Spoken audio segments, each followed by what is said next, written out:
നമസ്കാരം. പുതിയ വീഡിയോയിലേക്ക് സ്വാഗതം. ഇന്നൊരു യാത്രാവിശേഷമാണ്.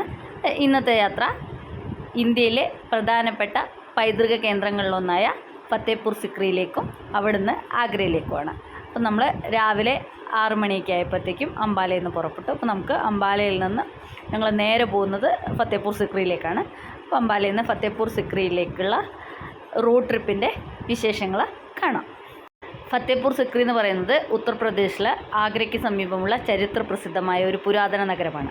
മുഗൾ ചക്രവർത്തിയായ അക്ബർ 16-ാം നൂറ്റാണ്ടിൽ അത് തൻ്റെ തലസ്ഥാനമായി നിർമ്മിച്ചു. മുഗൾ വാസ്തുവിദ്യയുടെ മികച്ച ഉദാഹരണങ്ങളായ പല നിർമ്മിതികളും നമുക്ക് അവിടെ കാണാൻ സാധിക്കും.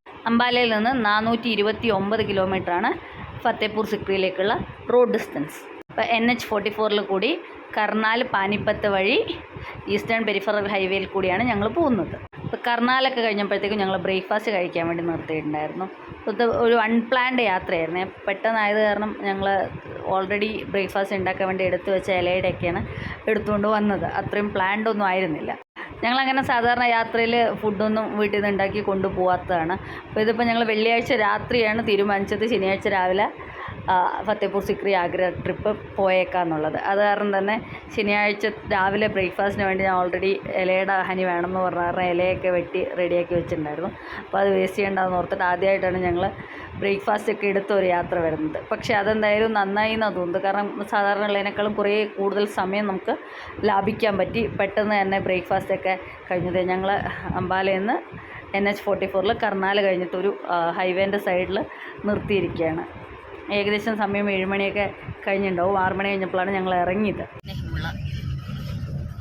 ഇതൊക്കെ ഹരിയാന രാജ്പരിവാഹൻ റോത്തക്ക് പോകുന്ന ബസ്. അതാണ് honey AC bus, zero emission Haryana city bus services private limited. Services limited. അതെന്ത് വണ്ടിയാ? ഇത് പാനിപ്പത്ത് പോകുന്ന വണ്ടി. ഇപ്പം നമ്മൾ പോയിക്കൊണ്ടിരിക്കുന്നത് പാനിപ്പത്തിൽ കൂടിയാണ്. അപ്പം നമുക്ക് അറിയാവുന്ന പോലെ തന്നെ 3 പ്രധാനപ്പെട്ട യുദ്ധങ്ങൾ നടന്ന സ്ഥലമാണ് പാനിപ്പത്ത്. 1-ാം പാനിപ്പത്ത് യുദ്ധം, 2-ാം പാനിപ്പത്ത് യുദ്ധം, 3-ാം പാനിപ്പത്ത് യുദ്ധം. അപ്പോൾ ഇവിടെ ഈ പാനിപ്പത്ത് യുദ്ധത്തിൻ്റെ സ്മാരകമായിട്ടൊരു മെമ്മോറിയലും അതിൻ്റെ അടുത്ത് തന്നെ ആ യുദ്ധത്തിൻ്റെ സമയത്ത് യൂസ് ചെയ്തിരുന്ന ആയുധങ്ങളൊക്കെ സൂക്ഷിക്കുന്ന ഒരു മ്യൂസിയവും ഇവിടെയുണ്ട് പാനിപ്പത്തിൽ. അപ്പോൾ അങ്ങനെ വളരെ ചരിത്രപ്രസിദ്ധമായ ഒരു സ്ഥലമാണ് ഈ പാനിപ്പത്ത് എന്നുള്ളത്. Sports university of Haryana, Rai, Sonipat. ഇപ്പം നിങ്ങൾക്കൊരു ഇൻഫർമേഷൻ കിട്ടിയില്ലേ? ഹരിയാനേൻ്റെ സ്പോർട്സ് യൂണിവേഴ്സിറ്റി എവിടെയാണ്? റായിലാണ്, സോനിപത്തിൽ. അതിന് ഒരു 300 മീറ്റർ പോയാൽ നമ്മൾ ഇവിടെ എത്തും. ഈസ്റ്റേൺ പെരിഫറൽ എക്സ്പ്രസ് വേ അല്ലെങ്കിൽ KMP, 2 പേരിലും അറിയപ്പെടും. ഇപ്പം നമ്മൾ പോയിക്കൊണ്ടിരിക്കുന്നത് ഈസ്റ്റേൺ പെരിഫറൽ എക്സ്പ്രസ് വേയിൽ കൂടെയാണ്. ഇപ്പോൾ ഞാൻ പറഞ്ഞത് നമ്മൾ ഈസ്റ്റേൺ പെരിഫറൽ പാനിപ്പത്തും സോനിപ്പത്തും ഒക്കെ കഴിഞ്ഞ് ഈസ്റ്റേൺ പെരിഫറൽ എക്സ്പ്രസ് വേയിൽ കൂടെ പോയി പിന്നെ യമുന എക്സ്പ്രസ് വേയിൽ കയറിയിട്ടാണ് ഫത്തേപൂർ സിക്രി അല്ലെങ്കിൽ ആഗ്ര പോകുന്നത്. അപ്പോൾ ഈ ഈസ്റ്റേൺ പെരിഫറൽ എക്സ്പ്രസ് വേൻ്റെ മറ്റൊരു പേരാണ് കുണ്ട്ലി ഗാസിയാബാദ് പൽവാൽ എക്സ്പ്രസ് വേ എന്നുള്ളത്. NE2 നാഷണൽ എക്സ്പ്രസ് വേ 2 എന്നാണ് ഇതറിയപ്പെടുന്നത്. 135 കിലോമീറ്ററാണ് ഈ 6 ലൈൻ ഹൈവേൻ്റെ ദൂരം. 2018 സോനിപ്പത്തിലെ കുണ്ട്ലിയിൽ നിന്നും ഹരിയാനയിലെ തന്നെ പൽവാൽ വരെ കണക്ട് ചെയ്തിട്ടാണ് ഈ ഹൈവേ ഇനാഗുറേറ്റ് ചെയ്തിരിക്കുന്നത്. അതിനിടയിൽ കൂടെ ഈ കുണ്ട്ലി എന്ന് പറയുന്നതും ഹരിയാനയിലാണ്, പൽവാൽ എന്ന് പറയുന്നതും ഹരിയാനയിലാണ്. പക്ഷേ ഇടയിൽ കൂടെ കുറേ ദൂരം ഉത്തർപ്രദേശിൽ കൂടിയും സഞ്ചരിക്കുന്നുണ്ട്. ഇത് ഹരിയാനയിലെ സോനിപ്പത്തിൽ നിന്നും തുടങ്ങി ഉത്തർപ്രദേശിലെ ബാഗ്പത്ത്, ഗാസിയാബാദ്, നോയിഡ വഴി തിരിച്ച് ഹരിയാനയിൽ തന്നെ, അത് ഹരിയാനയിലെ പൽവാൽ വരെ കണക്ട് ചെയ്യുന്ന രീതിയിലാണ് നിർമ്മിച്ചിരിക്കുന്നത്. ഇവിടെ കാറിൻ്റെ സ്പീഡ് ലിമിറ്റ് 120 km/h മറ്റ് കൊമേഴ്ഷ്യൽ ഹെവി വെഹിക്കിൾസിൻ്റെ സ്പീഡ് ലിമിറ്റ് 100 km/h. പച്ചച്ചെടീൻ്റെ മുകളിൽ ഒരു പിങ്ക് കളർ പൂ പിടിക്കുന്നുണ്ട് കേട്ടോ. നേരത്തെയൊക്കെ പച്ചച്ചെടി മാത്രമേ ഉണ്ടായിരുന്നുള്ളൂ. ഞാൻ വിചാരിച്ചത് വെറുതെ ഇലച്ചെടിയാണ്. പക്ഷെ എല്ലാം നല്ല ഭംഗിയിൽ പിങ്ക്. ലെഫ്റ്റിലേക്ക് ഡെറാഡൂൺ എക്സ്പ്രസ് വേ ആണ് അതാ പോകുന്നത്. അതല്ല, കുറച്ച് റീസെൻ്റ് ആയിട്ടില്ലേ അത് ഇനാഗുറേറ്റ് ചെയ്തത് മോദിജി? ഡെറാഡൂൺ പോകാൻ എളുപ്പമായില്ലേ? ഡൽഹി ഡെറാഡൂൺ എക്സ്പ്രസ് വേ എന്ന് പറഞ്ഞാൽ ഡൽഹിയിലെ അക്ഷർധാം മുതൽ ഡെറാഡൂൺ വരെ 210 കിലോമീറ്റർ എക്കണോമിക് കോറിഡോറാണ്. 6 ലൈൻ ഹൈവേ തന്നെ. അക്ഷർധാം ടു ഡെറാഡൂൺ. അക്ഷർധാം 5 കിലോമീറ്റർ ഉള്ളൂ കേട്ടോ. നാളെ വരുന്ന വഴിക്കൊന്ന് കയറാൻ പറ്റും. ഇല്ല, സ്ട്രീറ്റ് പറയുന്നത്. ഓക്കെ, ആ ഡൽഹിനകത്ത് വിടും അല്ലേ? അതാണ് പ്രശ്നം. എന്നാ വേണ്ട. നോക്ക്, ഇതിങ്ങനെ ബേർഡ്സ് ഇങ്ങനെ പറക്കുന്ന എന്താ? വേസ്റ്റ് ഇടുന്ന സ്ഥലമുണ്ടോ? കാക്കിയല്ലേ അത്? ആ ഹനി നോക്ക് നോക്ക്, എന്താ അതിന്റെ മുകളിൽ നിറയെ പക്ഷികൾ ഇരിക്കുന്നുണ്ടോ? പ്രാവാ തോന്നുന്നല്ലേ? നല്ല സുഖം. പെയിന്റിങ്സ് ഹനി നോക്കുമ്പോ റൈറ്റ് സൈഡില് നല്ല ഭംഗിയില്ലേ? ശതം നേരെ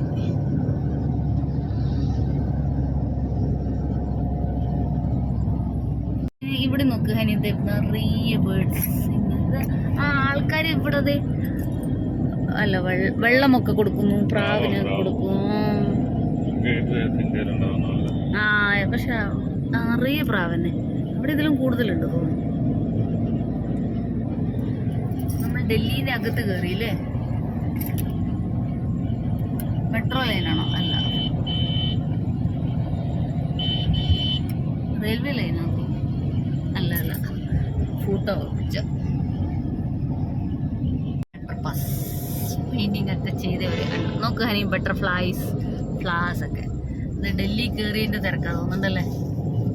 കൊറേ പ്രാവുകൾ. നോക്കൂ ഹനി, ഹനി ഹനി, ഇവിടെ പിന്നെയും നിറയെ പ്രാവുകൾ. ഇതെന്താ ഇവിടെ മുഴുവൻ ഇങ്ങനെയാണോ? ആ ഭക്ഷണം കൊടുക്കുന്നത് ആൾക്കാര്.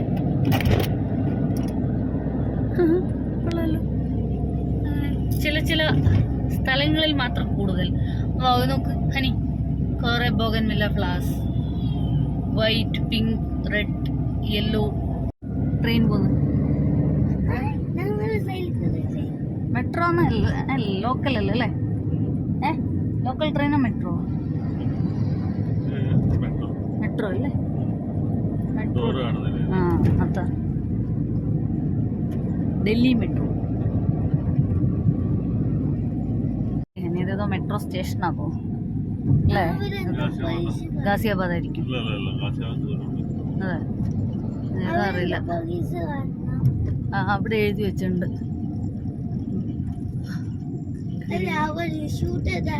മനസ്സിലാവുന്നില്ല. നോയിഡ में आपका स्वागत है, वेलकम टू नोएडा. ആ അത് കൊള്ളാം. ആ ശരി, അത് കൊള്ളാലോ. ഇവിടെ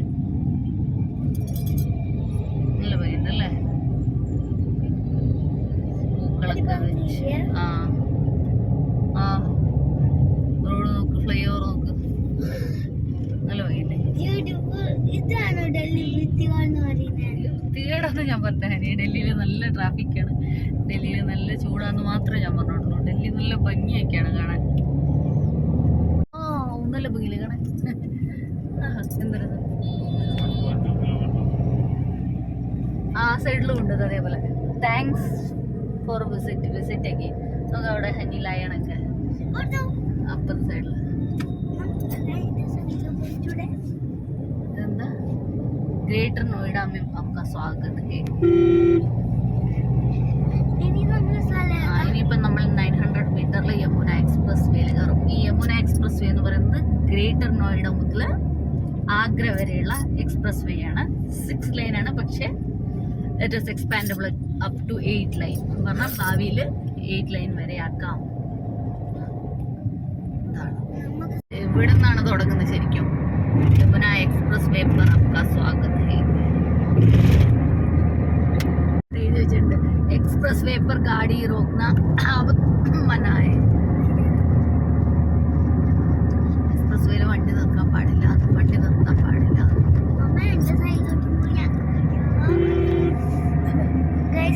ഞാൻ അവിടെ പോകാൻ വേണ്ടി എൻ്റെ ബാഗ് മേടിച്ചാണ്. ഞാൻ കാണിക്കയിൽ എന്തൊക്കെയായില്ലേന്ന് ഞാൻ വെച്ചത്. ഞാൻ പറ്റിയ ഫസ്റ്റ് സാധനമാണ് സോപ്പ് പേപ്പർ. എവിടെയെങ്കിലും യൂസ് ചെയ്യാലോ. സെക്കൻഡ് സാധനമാണ് എൻ്റെ സിസേഴ്സ്. സിസേഴ്സ് ഒക്കെ എന്തിനടുത്ത്? ഇതെൻ്റെ വാച്ച്. അത് കഴിഞ്ഞിട്ട് ഞാൻ എൻ്റെ വാച്ച് എന്തൊക്കെയായിട്ട് പൈപ്പിംഗ് ക്ലിപ്പാം. അത് കഴിഞ്ഞിട്ട് ഞാൻ എൻ്റെ വാച്ചത് key and key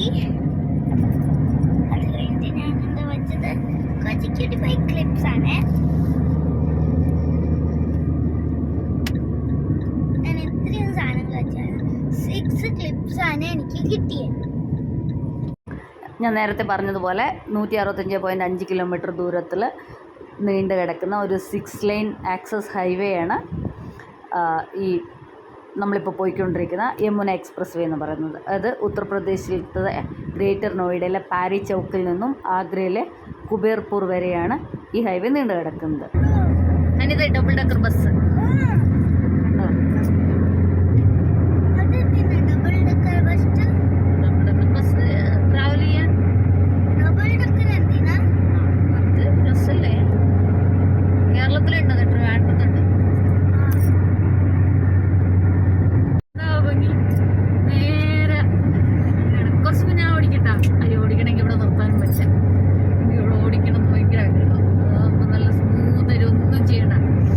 Yamuna express വേൻ്റെ ഏറ്റവും വലിയ പ്രത്യേകത എന്താണെന്ന് ചോദിച്ചാൽ ഇത് എമർജൻസി സിറ്റുവേഷനിൽ എയർക്രാഫ്റ്റ് ലാൻഡിങ്ങിനും ഉതകും വിധത്തിലാണ് ഡിസൈൻ ചെയ്ത് കൺസ്ട്രക്ട് ചെയ്തിരിക്കുന്നത്. അപ്പോൾ അതിൻ്റെ ഒരു മോക്ക് ഡ്രിൽ എന്നുള്ള നിലയ്ക്ക് 2015 മെയ് 21 ഇന്ത്യൻ എയർഫോഴ്സിൻ്റെ മിറാഷ് 2000 ഈ യമുന എക്സ്പ്രസ് വേയിൽ ലാൻഡ് ചെയ്ത് എക്സ്പെരിമെൻറ്റ് ചെയ്തിട്ടുണ്ട്. അതൊരു സക്സസ്ഫുൾ മിഷനായിരുന്നു. ഈ എക്സ്പ്രസ് വേയിൽ മധുരയ്ക്കടുത്തുള്ള റായ വില്ലേജിലാണ് മിറാഷ് ആ സമയത്ത് ലാൻഡ് ചെയ്ത് പരീക്ഷിച്ചത്. ഇന്ത്യൻ്റെ ഇതുവരെയുള്ള മിലിറ്ററി ഏവിയേഷൻ ചരിത്രത്തിലെ ഏറ്റവും സുപ്രധാനമായ ഒരു നാഴികക്കല്ലായിരുന്നു അത്. ഏകദേശം 12,839 കോടി രൂപയാണ് ഈ യമുന എക്സ്പ്രസ് വേയുടെ നിർമ്മാണത്തിന് വേണ്ടി ചിലവായത്. 2012 ഓഗസ്റ്റിൽ ആ സമയത്തെ UP ചീഫ് മിനിസ്റ്ററായിരുന്ന അഖിലേഷ് യാദവാണ് ഈ എക്സ്പ്രസ് വേ ജനങ്ങൾക്ക് വേണ്ടി തുറന്നു കൊടുത്തത്. ഈ എക്സ്പ്രസ് വേയും കൊണ്ടുണ്ടായ മറ്റൊരു പ്രധാന അഡ്വാൻറ്റേജ് എന്ന് പറയുന്നത് നോയിഡ മുതൽ ആഗ്ര വരെയുള്ള ടോട്ടൽ ട്രാവൽ ടൈം ഏകദേശം 2.5 മണിക്കൂർ മുതൽ 3 മണിക്കൂർ വരെ കുറയ്ക്കാൻ സാധിച്ചു. ഇപ്പോൾ പുതിയതായിട്ട് വരാൻ പോകുന്ന നോയിഡ ഇൻ്റർനാഷണൽ എയർപോർട്ടും ഇന്ത്യൻ്റെ F1 ബൂത്ത് സർക്യൂട്ടൊക്കെ ഈ യമുന എക്സ്പ്രസ് വേൻ്റെ സൈഡിലാണ് വരുന്നത്. ഇവിടെ ടോൾ റേറ്റ് എന്ന് പറയുന്നത് കാറിന് 2.65 റുപ്പീസ് പെർ കിലോമീറ്ററും മിനി ബസ്സസിന് 3.85 റുപ്പീസ് പെർ കിലോമീറ്ററുമാണ്.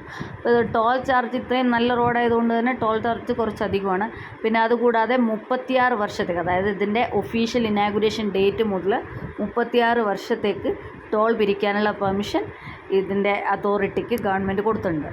ഈ യമുന എക്സ്പ്രസ് വേയിൽ, അതായത് 165.5 കിലോമീറ്റർ ദൂരത്തിൽ പെട്രോൾ പമ്പും കടകളും ഒക്കെ വളരെ കുറവാണ്. അത് നമ്മൾ പ്രത്യേകിച്ച് ശ്രദ്ധിക്കേണ്ട കാര്യമാണ്. ഇപ്പോൾ പെട്രോളൊക്കെ എക്സ്പ്രസ് വേയിൽ കയറുന്നതിന് മുമ്പേ തന്നെ ഫില്ല് ചെയ്തിട്ടൊക്കെ കയറിയാൽ കുറച്ച് നന്നായിരിക്കും. പെട്രോൾ പമ്പൊക്കെ വളരെ കുറവാണ്. അപ്പോൾ ഞങ്ങൾ ഇത്രയും ദൂരം സഞ്ചരിച്ചിട്ട് ഇപ്പോഴാണ് ഒരു റിഫ്രഷിങ് പോയിൻ്റ് കാണുന്നത്. അപ്പോൾ ഞങ്ങളത് യമുന എക്സ്പ്രസ് വേയിലത്തെ ഒരു കടയുടെ അവിടെ നിർത്തിയിരുന്നു. പക്ഷെ നല്ല വലിയ സൗകര്യങ്ങളൊക്കെ ഉള്ള സ്ഥലമായിരുന്നു. നല്ല പാർക്കിംഗ് സ്പേസും. ഇപ്പോൾ കടയുടെ ഒക്കെ പണിയൊക്കെ നടന്നുകൊണ്ടിരിക്കുന്നേ ഉള്ളൂ. പക്ഷെ അതിൻ്റെ അകത്തൊക്കെ നല്ല ഫെസിലിറ്റീസൊക്കെ ആയിരുന്നു. കോഫി കുടിക്കാം അല്ലേ? വേറെ സ്ഥലത്ത് കോഫി കുടിക്കാം അല്ല? അവിടെ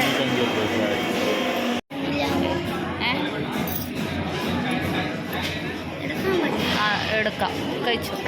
അത് ആരാംസെ കഴിക്കണം. ഓക്കെ, സോസ് വേണ്ട.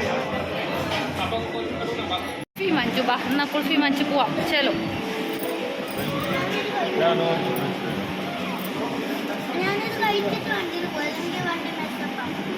മെസ്സപ്പൊന്നുമില്ല, ജൽദി ജൽദി ഖാओ. പക്ഷേ ഫുഡ് കോർട്ടൊക്കെ നല്ലതായിരുന്നു. റെസ്റ്റ് റൂമിൻ്റെ കുറച്ച് ക്ലീൻലിനെസ്. 20 മിനിറ്റ് നമ്മളത് ഇവിടെ പോയി. ഇതിലേക്ക് പോയെന്താ, ഇവിടുന്ന് അടുത്ത എക്സിറ്റ് ലെഫ്റ്റിലേക്ക് എടുക്കട്ടെ. വൃന്ദാവൻ തൊട്ട് മുമ്പത്തെ എക്സിറ്റ് ആയിരുന്നു. നമ്മൾ വരുമ്പോൾ ആദ്യം നമുക്ക് മധുരയിൽ പോവാം. കാരണം അതാണ് പ്രൊസീജിയർ. ഇത് മധുര. ഈ ലെഫ്റ്റ്, ഈ ലെഫ്റ്റ് മധുരയിലേക്ക്. ഇതിന് മുമ്പേ കണ്ട എക്സിറ്റ് ഫുഡ് കോർട്ട്, മധുര കുറച്ച് ആ ഫുഡ് കോർട്ടിൻ്റെ അവിടുന്ന് അങ്ങോട്ടുള്ള എക്സിറ്റ് ഇല്ലേ, അത് വൃന്ദാവൻ. അതാ ഇന്റർസെപ്റ്റർ വെഹിക്കിൾ, അതാ UP പോലീസിന്റെ.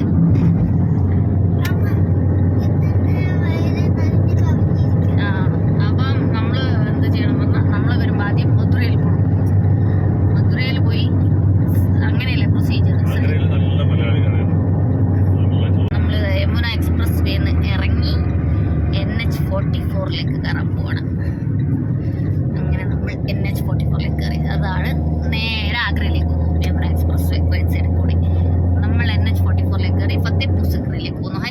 ഏതോ ഒരു വാട്ടർ ബോഡി കുളം പോലത്തെ സ്ഥലം. നല്ലോണം മഴ പെയ്ത ഇതൊക്കെ നിറയും കേട്ടാ.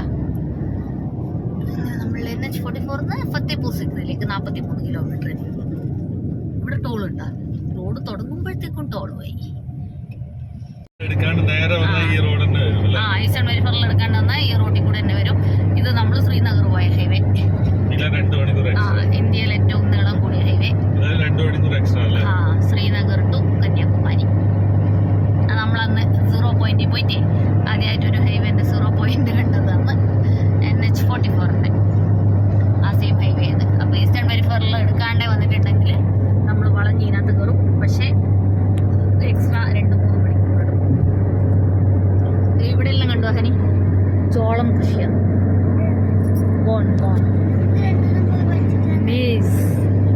പിടിച്ചിട്ടാ ഹനി തുടങ്ങിയതാ ചെടി. ഡീസൽ അടിച്ചിട്ട് പോവാം. ഡീസലാണ് നമ്മൾ മാറിപ്പോരുത്. ഇല്ല,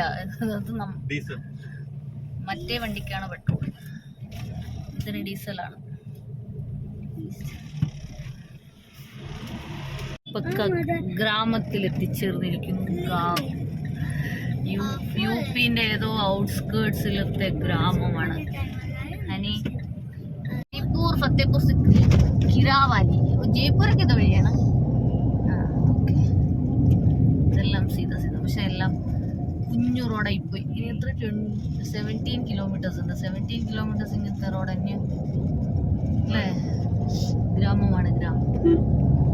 കണ്ടോ, അങ്ങനത്തെ ഒരു ഗേറ്റിന്റെ മതിലിന്റെ അകത്താണ് Fatehpur Sikri. Fatehpur Sikri monument 1 kilometre full.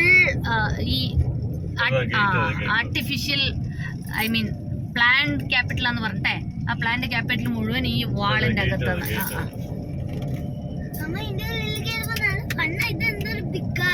ഇവിടെ AC ബസ്സൊക്കെ ഉണ്ട് കേട്ടാ.